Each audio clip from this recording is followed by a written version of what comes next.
नमस्कार दोस्तों, जागृति क्लासेज के ऑनलाइन प्लेटफॉर्म पर आपका फिर से एक बार हार्दिक स्वागत है। मॉडर्न हिस्ट्री की सीरीज में आज हमारी 6वीं सीरीज है और इस 6वीं सीरीज में हमारा जो टॉपिक है वो है 1857 की क्रांति। ठीक है, तो 1857 की क्रांति से संबंधित कौन कौन से प्रश्न अभी तक परीक्षा में पूछे गए हैं, किस तरीके से एग्जामिनर का पैटर्न रहता है कि क्रांति से संबंधित जो प्रश्न है वो किस तरीके से पूछे जाते हैं और आगे भी उसी पैटर्न को फॉलो करते हुए प्रश्न पूछे जाएंगे। ठीक है, तो आज उससे संबंधित जितने भी महत्वपूर्ण प्रश्न हो सकते हैं इस सीरीज में हम उनको देखेंगे। तो चलिए हम सबसे पहले अपने प्रश्न पर आते हैं। ये पिछले वीडियो में चलते चलते मैं एक प्रश्न दिया था आप लोगों को कि निम्नलिखित में से कौन सा सही सुमेलित नहीं है। तो इनमें से कौन सा सही सुमेलित नहीं है? तो देखिए, मोपला विद्रोह केरल में हुआ था मालाबार में, कूका विद्रोह पंजाब में हुआ था, इसके बारे में चर्चा कर चुके हैं। कोली विद्रोह गुजरात में हुआ था, चुआर विद्रोह मध्य प्रदेश। तो देखिए, इनमें से कौन सा कथन सही नहीं है हमें ये बताना था। तो इसका जो राइट आंसर होगा वो चुआर विद्रोह होगा, क्योंकि चुआर विद्रोह मध्य प्रदेश में न होकर के कहां पर हुआ था? झारखंड में हुआ था। ठीक है, आप में से बहुत कम लोगों के आंसर आते हैं, मात्र 2 या 3 लोग होते हैं जो सिर्फ कमेंट करके अपना आंसर भेजते हैं, बाकी के लोग आंसर भेजते नहीं। ना तो ये पता लगता है कि वो लोग अम्ल हैं कि क्षार हैं, ऐसा लगता है जैसे वो उदासीन प्रकृति के लोग हैं ना। तो आप लोगों को उदासीन नहीं बनना है, बल्कि सक्रिय रह करके अपनी भूमिका निभानी है। और आप जितने ज़्यादा अपनी तैयारी में सक्रिय रहोगे उतना ही सफलता आपके पास आएगी। अगर आप उदासीन होकर के तैयारी करोगे कि नहीं हमें क्या मतलब है, आंसर दें या नहीं दें हमें तो पता है, ठीक है आपको मालूम है, लेकिन कम से कम आप उसे हमारे पास तक भेजिए ताकि हमें भी तो पता लगे कि आप में से कौन लोग इंटरेस्ट ले रहे हैं, कौन नहीं ले रहे हैं। ठीक है, चलिए अगला प्रश्न पे आते हैं। आज का हमारा पहला प्रश्न 1857 की क्रांति से संबंधित पहला सवाल, भारत के प्रथम स्वतंत्रता संग्राम का मुख्य तात्कालिक कारण क्या था? मुख्य तात्कालिक कारण क्या था? यानी कि 1857 की जो क्रांति हुई उस क्रांति के कारण तो बहुत सारे थे, चाहे राजनीतिक कारणों की बात करें, चाहे धार्मिक कारणों की बात करें, चाहे हम प्रशासनिक कारणों की बात करें, सामाजिक कारण भी हो सकते हैं, सांस्कृतिक। लेकिन उन कारणों ने एकाएक 1857 की क्रांति को आग नहीं दी। लेकिन ऐसा एक मुख्य कारण कौन सा था जिसके वजह से 1857 की क्रांति प्रारंभ हो गई? तो उनमें जो देख लेते हैं, लॉर्ड डलहौजी की हड़प नीति, अंग्रेजों का धर्म में हस्तक्षेप, सैनिक असंतोष या भारत का आर्थिक शोषण। अब हमें सिर्फ ये बताना है कि तात्कालिक कारण क्या था, यानी कि ऐसा कारण क्या था जिसने 1857 की क्रांति को चिंगारी दे दी थी। ठीक है, तो देखिए, लॉर्ड डलहौजी की हड़प नीति, यानी कि जब इसने व्यक्तिगत सिद्धांत के तहत सभी राज्यों का विलय किया तो उन राज्यों ने एकाएक इसका विरोध नहीं किया। दूसरा, अंग्रेजों का धर्म में हस्तक्षेप का संदेह, सैनिक असंतोष या भारत का आर्थिक शोषण। तो इनमें जो सबसे नजदीक आंसर आता है दोस्तों वो आता है आपका अंग्रेजों का धर्म में हस्तक्षेप का संदेह। तो ये संदेह कैसे था उसके बारे में एक बार चर्चा कर लेते हैं। देखो, 1856 तक अंग्रेज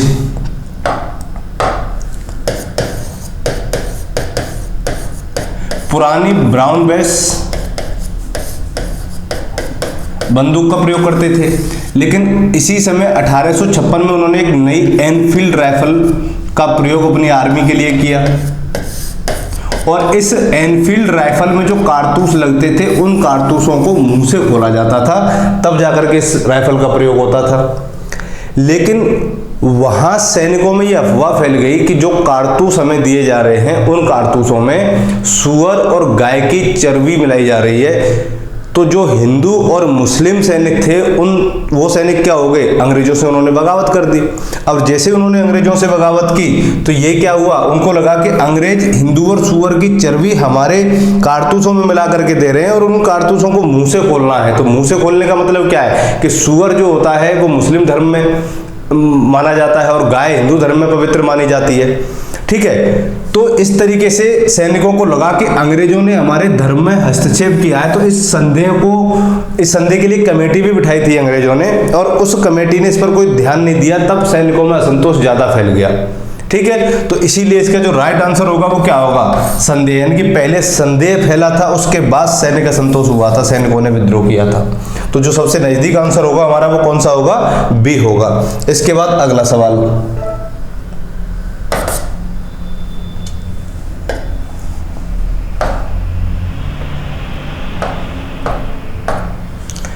मंगल पांडे कहां के विप्लव से जुड़े थे। अब इसमें मंगल पांडे से संबंधित सवाल पूछा गया कि मंगल पांडे कौन सी छावनी से जुड़े थे। तो देखिए, बैरकपुर, मेरठ, दिल्ली या नसीराबाद। तो बैरकपुर छावनी जो है ये बंगाल में आती है, और बंगाल में 34वीं नेटिव इन्फेंट्री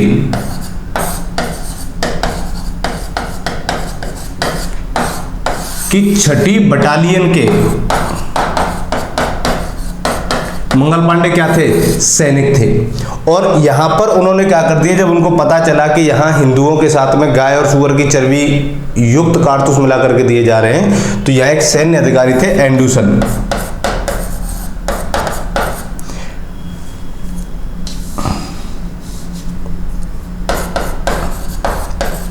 एजुडेंट। तो यहां पर क्या कर दिया उन्होंने, एजुडेंट की हत्या कर दी, और भाग करके वो कहां चले गए, मुर्शिदाबाद चले गए। और मुर्शिदाबाद में उन्होंने मेजर बाग की हत्या की, और लेफ्टिनेंट बाग और सार्जेंट ह्यूसन, यानी कि मुर्शिदाबाद में लेफ्टिनेंट बाग और मेजर सार्जेंट ह्यूसन की हत्या कर दी गोली मार करके। तो इनमें से जब गोली इन दोनों लोगों को मारी तो ह्यूसन तो बच गए, लेकिन लेफ्टिनेंट बाग की क्या हो गई, मृत्यु हो गई। और इनकी मृत्यु के बाद में तुरंत मंगल पांडे को क्या कर लिया गया, गिरफ्तार कर लिया गया। और गिरफ्तार करने के बाद में 8 अप्रैल 1857 को फांसी की सजा दे दी गई, या फांसी पे चढ़ा दिया गया। ठीक है, तो ये कुछ पॉइंट है मंगल पांडे से। तो मंगल पांडे कौन सी छावनी से जुड़े हुए हैं, बैरकपुर छावनी से जुड़े हुए हैं। और बैरकपुर छावनी में ये 34वीं नेटिव इन्फेंट्री के 6ठी बटालियन के सैनिक थे, जहां इन्होंने एजुडेंट की हत्या कर दी, और वहां से भाग करके ये मुर्शिदाबाद आ गए। और मुर्शिदाबाद में इन्होंने लेफ्टिनेंट बाग और मेजर सार्जेंट ह्यूसन पर गोली चलाई, जिसमें लेफ्टिनेंट बाग की मृत्यु हो गई। उसके बाद 8 अप्रैल 1857 को इनको फांसी दे दी गई। तो ये मंगल पांडे से संबंधित कुछ फैक्ट्स थे। अब आते हैं अगले सवाल पर।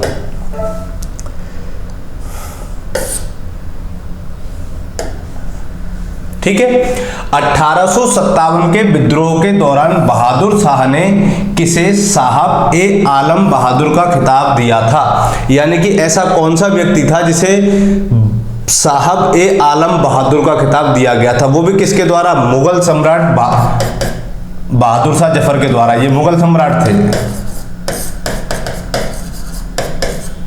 ठीक है, तो मुगल सम्राट बहादुर शाह जफर ने किसको दिया था, अजीमुल्ला, बिरजिस कादरी, बख्त खान या हसन खान। तो देखिए, इनमें से जो राइट आंसर होगा वो होगा बख्त खान, क्योंकि बख्त खान और बहादुर शाह जफर ने मिलकर के क्या किया था, दिल्ली में विद्रोह का नेतृत्व किया था। और दिल्ली में जब विद्रोह का नेतृत्व किया, लेकिन यहां पर विद्रोह के दबाने के लिए, विद्रोह को चालू रखने के लिए बहादुर शाह जफर के पुत्रों ने काम किया, लेकिन जो वास्तविक सेनापति का काम किया था दिल्ली के अंदर, वो बख्त खान ने किया था। और इसी विद्रोह के दौरान बख्त खान को साहब ए आलम बहादुर का खिताब किसने दिया था, या इसकी उपाधि किसने दी थी, बहादुर शाह जफर ने दी थी। ठीक है, और बहादुर शाह जफर कौन थे, मुगल सम्राट थे, जिन्होंने 1857 की क्रांति में भारतीय लोगों का नेतृत्व किया था। ठीक है, चलिए अगला सवाल।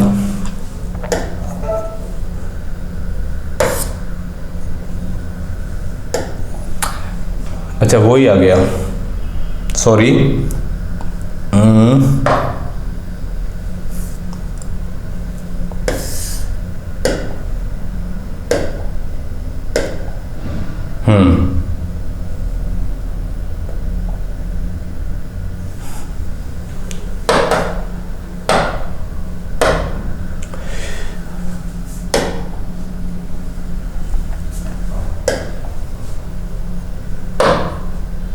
चलिए 1857 की क्रांति कहां से प्रारंभ हुई? तो इनमें कुछ ऑप्शन दे रखे हैं कि लखनऊ, झांसी, मेरठ और कानपुर। इन 4 स्थानों में से सबसे पहले 1857 की क्रांति कहां शुरू हुई? तो वो है दोस्तों आपका मेरठ। मेरठ में 10 मई को, कब? 10 मई को क्रांति का आगाज हुआ और यहां से सैनिक दिल्ली जा पहुंचे, कब? 11 मई को। और दिल्ली पहुंच करके उन्होंने बहादुर शाह जफर का साथ दिया और 12 मई को पूरे दिल्ली पर क्या कर लिया? अधिकार कर लिया। दिल्ली के पास ही पड़ता है मेरठ, ठीक है। यानी कि 10 मई को विद्रोह किया, 11 मई को दिल्ली पहुंचे और 12 मई को दिल्ली पर क्या कर लिया? अधिकार कर लिया। उसके बाद में क्या हुआ कि यहां जाने के बाद में बहादुर शाह जफर से मिले और बहादुर शाह जफर और वक्त खान ने मिलकर के क्या किया?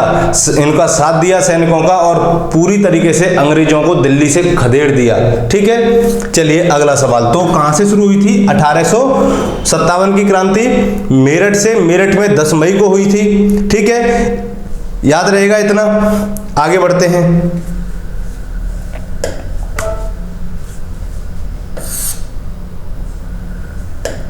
अगला सवाल है 1857 के स्वतंत्रता संग्राम का प्रतीक क्या था? यानी कि कोई न कोई युद्ध होता है तो उनका कोई न कोई प्रतीक रहता है, तो इस युद्ध का जो प्रतीक था वो क्या था? कमल और फल, कमल और रोटी, बाज और तलवार, रूमाल और तलवार। तो देखिए 1857 की क्रांति का जो प्रतीक था, जो प्रतीक चिन्ह था वो क्या था? कमल और रोटी थी, ठीक है। तो ये सवाल पूछा गया, इंपॉर्टेंट भी है कि इस क्रांति का प्रतीक क्या था, तो इसको भी याद रखना, फैक्चुअल सवाल है।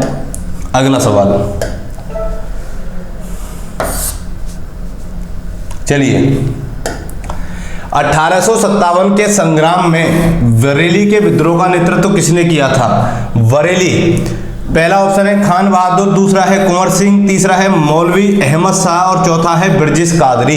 तो देखिए बरेली के नेतृत्व को जो अंजाम दिया था वो किसने दिया था? खान बहादुर खान ने दिया था। तो देखिए बरेली में क्या हुआ, ये खान बहादुर खान शुरुआत में तो इन्होंने 1857 की क्रांति में कोई दिलचस्पी नहीं दिखाई थी, लेकिन बाद में जब इनको पता चला कि क्रांति बहुत ही महत्वपूर्ण है, उसके बाद इन्होंने सक्रिय भूमिका इस क्रांति में निभाई और अपने 40,000 सैनिकों को लेकर के अंग्रेजों के विरोध विद्रोह कर दिया, ठीक है। और उसी समय इन्होंने बरेली का अपने आप को क्या कर दिया?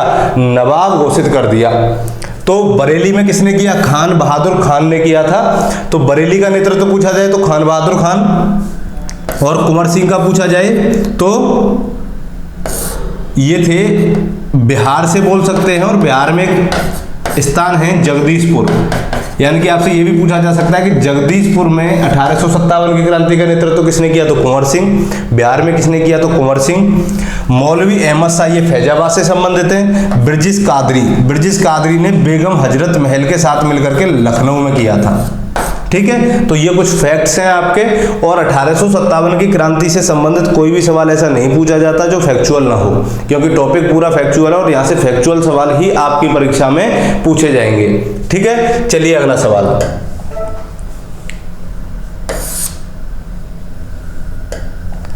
महारानी लक्ष्मीबाई को अंतिम युद्ध में सामना करना पड़ा किसका? तो सबसे पहले हम महारानी लक्ष्मीबाई की बात कर लेते हैं कि झांसी से संबंधित थी और राव गंगाधर राव की ये पुत्री थी, राव गंगाधर राव की पत्नी थी जिनकी मृत्यु हो गई थी। इनके पास कोई पुत्र नहीं था और अंग्रेजों ने इनको गोद लेने पर क्या लगा दिया? प्रतिबंध लगा दिया। यानी कि झांसी की रानी ने क्या किया था? दामोदर राव को गोद लिया था, जिसको अंग्रेजों ने दत्तक पुत्र के रूप में मान्यता नहीं दी थी। इसीलिए झांसी का विलय अंग्रेजों ने किस में कर लिया? अंग्रेजी शासन में कर लिया 1853 में। महारानी लक्ष्मीबाई ने उसका क्या किया? विरोध किया, और विरोध किया तब क्या हुआ कि ये यहाँ से जा करके जब अंग्रेजों से पराजित हो गई तो ग्वालियर जा पहुंची, और ग्वालियर में इनका सामना किससे हुआ? यूरोस से हुआ। और ठीक है, कालपी में इनका सामना हुआ था यूरोस से। और यहाँ से हार करके ये कहाँ चली गई, ये पराजित किससे हो गई, इससे पराजित हो गई और कहाँ चली गई, ग्वालियर में चली गई। फिर आगे जा करके 17 जून 1857 को इनका हीरोज से दोबारा सामना हुआ। और जब हीरोज से दोबारा सामना हुआ, यहाँ तो जब कालपी में युद्ध हुआ था इसके साथ, तब तो हीरोज को इन्होंने पराजित कर दिया था। और पराजित करने के बाद में ये कहाँ चली गई, ग्वालियर। ग्वालियर में दोबारा क्या हुआ कि हीरोज की सेना का फिर से रानी लक्ष्मीबाई के साथ टकराट हुई और 17 जून 1857 को जो युद्ध हुआ था, उस युद्ध में तात्या टोपे ने भी किसका साथ दिया था, महारानी लक्ष्मीबाई का साथ दिया था। लेकिन इस युद्ध में हीरोज ने इनको परास्त कर दिया और इनकी क्या हो गई, मृत्यु हो गई। ठीक है, चलिए आगे बढ़ते हैं। और इस समय जब 1857 का विद्रोह चल रहा था, इस समय भारत का जो गवर्नर जनरल था वो था लॉर्ड कैनिंग। और हीरोज ने महारानी लक्ष्मीबाई के बारे में कथन कहा भी है कि भारत में या भारतीय विद्रोहियों में रानी लक्ष्मीबाई यहाँ की सोई हुई औरतों में अकेली मर्द हैं। क्या कहा था कि भारतीय विद्रोहियों में महारानी लक्ष्मीबाई सोई हुई औरतों में एक अकेली मर्द हैं। ये कथन किसका था, सर हीरोज का था। तो सर हीरोज ने ही अंतिम बार महारानी लक्ष्मीबाई को पराजित किया था, जिसमें उनकी डेथ हो गई थी। अगला सवाल, चलिए, वह महिला जिन्होंने अवध में 1857 की क्रांति का नेतृत्व किया था। अब यहाँ ये देख लेते हैं कि अवध में जो 1857 की क्रांति हुई थी, वो इस क्रांति में क्यों शामिल हुआ, क्योंकि अवध में तो बहुत अच्छी मित्रता थी अंग्रेजों की। देखिए, अवध का विलय कुशासन के आधार पर किया था अंग्रेजों ने। किस आधार पर, कुशासन के आधार पर।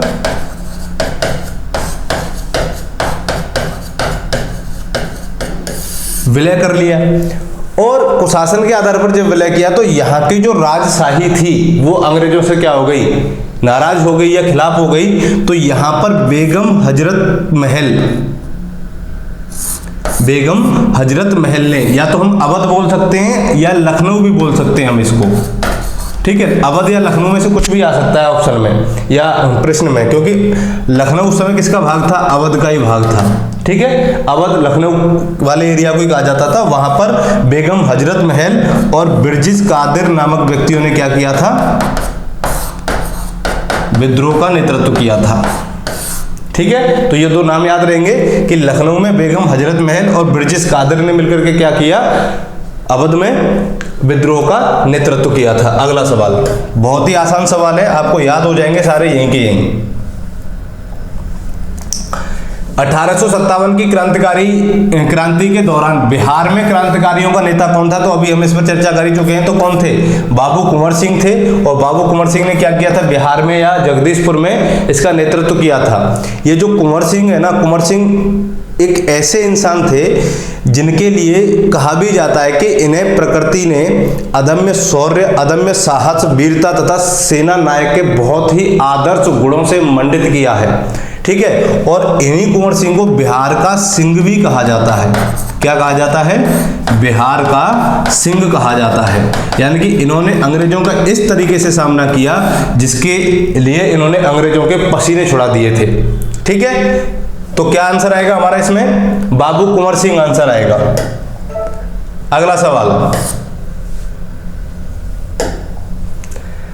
1857 के विद्रोह के संदर्भ में निम्नलिखित में से किसे उसके मित्र ने धोखा दिया तथा जिसे अंग्रेजों द्वारा बंदी बनाकर मार दिया गया।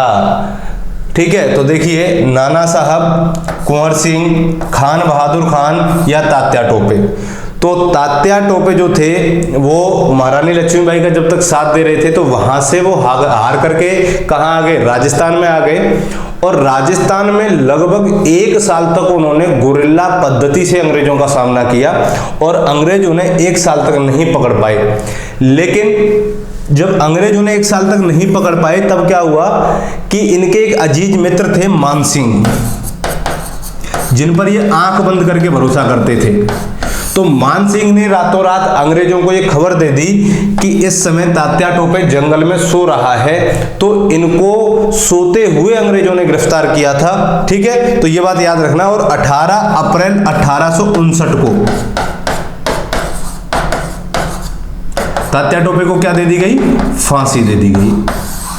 ठीक, ये बात आपको याद रहनी चाहिए कि कौन थे इनके मित्र। मान सिंह ने इनको पकड़वाया था, यानी कि इन्हीं के इतने अजीज मित्र थे जिन पर आंख बंद करके भरोसा करते थे, उसके बावजूद भी इनको धोखा मिला और अंग्रेजों ने रातों रात सोते हुए इनको क्या कर लिया? गिरफ्तार कर लिया। तो राइट आंसर हमारा क्या हो जाएगा? तात्या टोपे हो जाएगा। अगला सवाल,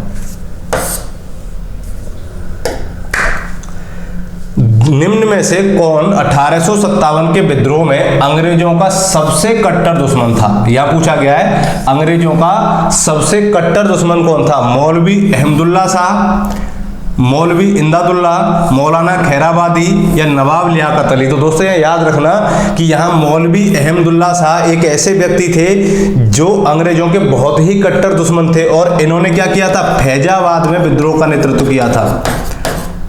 कहां पर किया था? फैजाबाद में। और एकमात्र ये ऐसे व्यक्ति थे जिसके लिए उस समय का सबसे बड़ा इनाम कितना? 50,000 रुपए का इनाम इनके लिए रखा गया था कि जो भी व्यक्ति इनको पकड़वाएगा जिंदा या मुर्दा, उसको क्या किया जाएगा? 50,000 रुपए का इनाम दिया जाएगा। तो इसीलिए अंग्रेजों के सबसे कट्टर दुश्मन कौन थे? ये थे। लेकिन मौलवी अहमदुल्ला साहब प्रॉपर रूप से फैजाबाद के नहीं थे। ये क्या थे कि तमिलनाडु में एक स्थान पड़ता है अरकाट, ये यहाँ के निवासी थे और यहाँ से ये कहाँ गए थे? फैजाबाद आ गए थे और फैजाबाद में आकर के बस गए और यहीं पर इन्होंने क्या किया? विद्रोह को नेतृत्व प्रदान किया। लेकिन ऐसा विद्रोह किया इन्होंने, अंग्रेजों का ऐसा सामना किया कि अंग्रेज इनका नाम सुनते ही कांपते थे। इसीलिए अंग्रेजों ने चाल चली और लोगों को इनाम का लालच देकर के इनको पकड़ने का क्या बनाया? प्लान बनाया या उसकी योजना बनाई। ठीक है, तो सबसे कट्टर दुश्मन कौन थे अंग्रेजों के? मौलवी अहमदुल्ला शाह। चलिए अगले सवाल पर आते हैं।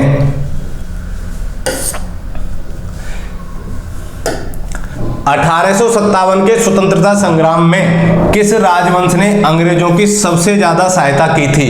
यानी कि इन चारों राजवंशों में से ऐसा कौन सा राजवंश है जिसके बारे में यह कहा जाता है कि अगर वो राजवंश हमारा साथ नहीं देता तो हमें रातों रात भारत से बिस्तर गोल करके भागना पड़ता? यानी कि ऐसा कौन सा राजवंश है? ग्वालियर के सिंधिया, इंदौर के होलकर या नागपुर के भोंसले या रामगढ़ के लोधी? तो देखिए दोस्तों, अंग्रेजों का जो सबसे ज्यादा साथ दिया था वो किसने दिया था? ग्वालियर के सिंधियाओं ने दिया था। और इनके बारे में कहा जाता है कि अगर 1857 की क्रांति में सिंधिया शामिल होते तो अंग्रेजों को भारत छोड़ना पड़ता उसी समय। ये इतनी शक्तिशाली रियासत थी उस समय की। ठीक है, तो लॉर्ड कैनिंग ने इनके बारे में कथन भी कहा है कि अगर सिंधिया 1857 की क्रांति में अंग्रेजों का साथ नहीं देता तो अंग्रेजों को रातों रात बिस्तर गोल करके इंग्लैंड भागना पड़ता। ठीक है, तो सबसे ज्यादा साथ किसने दिया था? सिंधिया ने दिया था। अगला सवाल,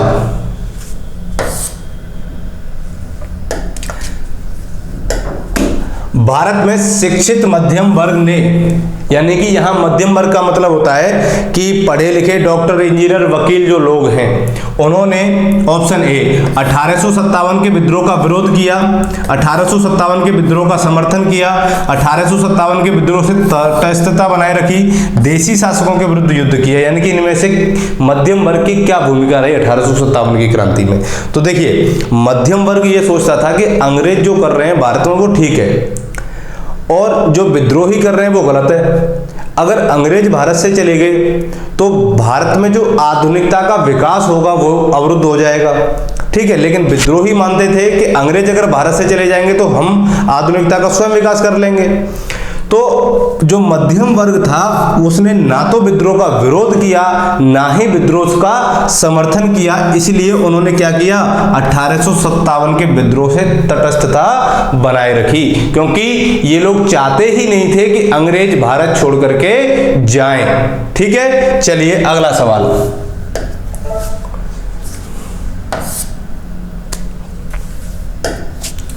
1857 की क्रांति में अंग्रेजों व जोधपुर की संयुक्त सेना को पराजित करने वाला कौन था? पहला option Tatya Tope, option B Tonk के नवाब वजीर खां, महाराज राम सिंह या ठाकुर कुशाल सिंह। तो देखिए दोस्तों, ये इसका जो राइट आंसर है वो है ठाकुर कुशाल सिंह। और ठाकुर कुशाल सिंह कहां के थे? आउवा के थे। और ये इतने दमदार प्रतिभा के मुखी थे जिनका जनता ने खुलकर के साथ दिया था और इन्होंने मिलकर के अंग्रेज और जोधपुर की संयुक्त सेना को पराजित किया था 1857 की क्रांति में राजस्थान में। ठीक है, तो राजस्थान में जोधपुर व अंग्रेजों की संयुक्त सेना को पराजित करने वाला व्यक्ति कौन था? तो ठाकुर कुशाल सिंह था। क्लियर है? आगे बढ़े, चलिए।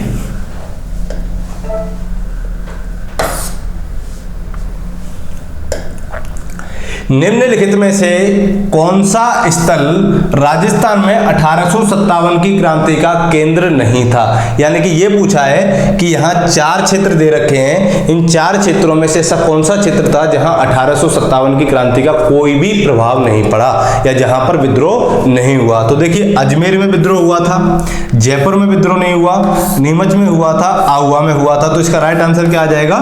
जयपुर आ जाएगा। राजस्थान की परीक्षा की दृष्टि से ये सवाल बहुत ही इंपॉर्टेंट है, एक तो ठाकुर कुशाल सिंह वाला और एक ये वाला। ठीक है, तो बहुत इंपॉर्टेंट है। तो ऐसा कौन सा क्षेत्र था? जयपुर था। जयपुर के अलावा एक क्षेत्र और था, चित्तौड़। तो चित्तौड़ और जयपुर 2 ऐसे क्षेत्र थे जो 1857 की क्रांति से संबंधित नहीं थे। ठीक है, चलिए अगला सवाल। अब ये सवाल आपके लिए है, आपको जल्दी से जल्दी कमेंट करके बताना है कि इनमें से कौन सा आंसर राइट है। 1857 के विद्रोह को किस उर्दू कवि ने देखा था? पहला है मीर तकी मीर, दूसरा है जोग, तीसरा है गालिब और चौथा है मोहम्मद इकबाल। तो आपको बताना है कि इन चारों में से कौन सा ऐसा व्यक्ति था जो उस समय 1857 की क्रांति को स्वयं अपनी दृष्टि से देखा था या उस समय उपस्थित था। ठीक है, इससे संबंधित जो और भी महत्वपूर्ण सवाल हैं उनको हम अगली सीरीज में पूरा करेंगे। तब तक के लिए मस्त रहिए, व्यस्त रहिए। थैंक यू, धन्यवाद।